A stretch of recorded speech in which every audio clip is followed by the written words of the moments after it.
So today we're talking about headshots, whether you're getting it as an individual or as an organization. A great headshot gives people a glimpse into who you are, what you do, and why you do it.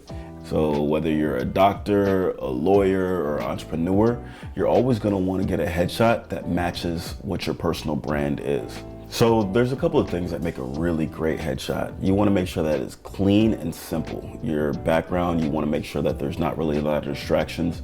If you're having on jewelry or earrings or clothing, you wanna make sure that there's not a lot of distractions with that either. You wanna make sure that people are focusing on you so that they can see you and your personality.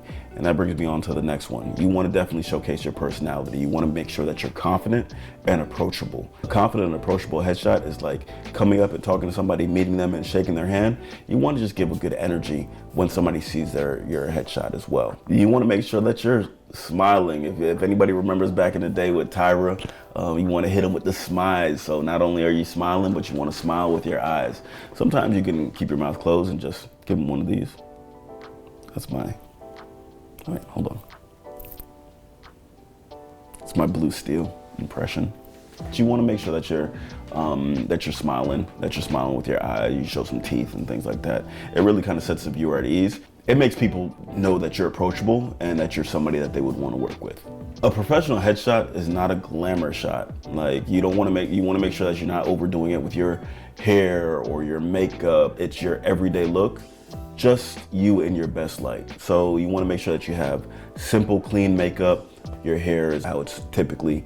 You don't want to go for that over editing style. So when we're doing the photos, we make sure that we're not doing a plastic or over the top editing style. It's a very clean, professional shot of you. We typically like going for solid colors rather than a bunch of different patterns and things like that. It's a lot less distracting. And people ask me all the time, well, what color should I wear?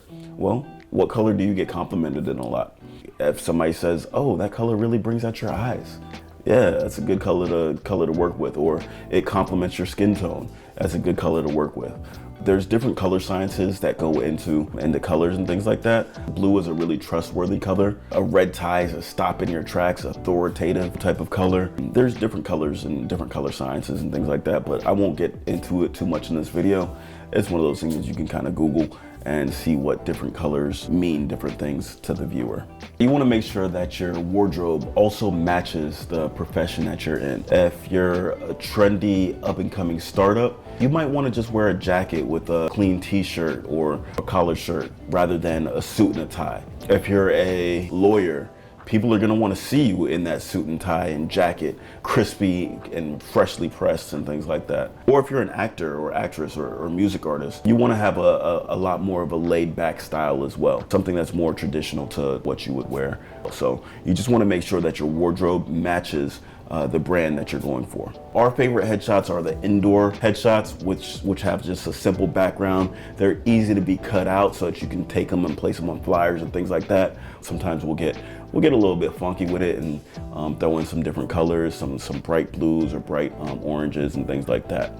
There's a lot less distractions when you have a simple, clean, gray backdrop, you know? I've done a lot of organizational headshots over the past several years, from Agbara to Middleman Eye to the Office of Equal Business Opportunity to even Freeman Injury Law.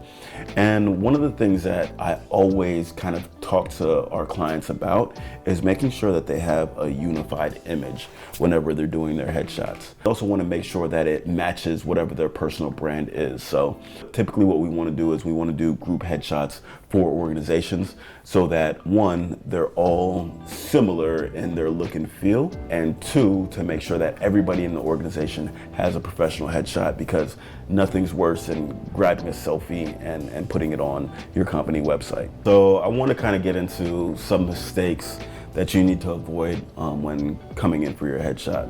One is not coming prepared.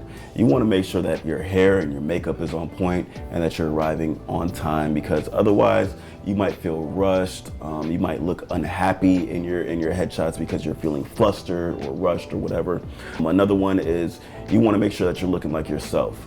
So a good headshot is really supposed to reflect who you are on your best day, but don't try and be someone that you're not. For example, like wearing an outfit or shoes or makeup that you wouldn't normally wear.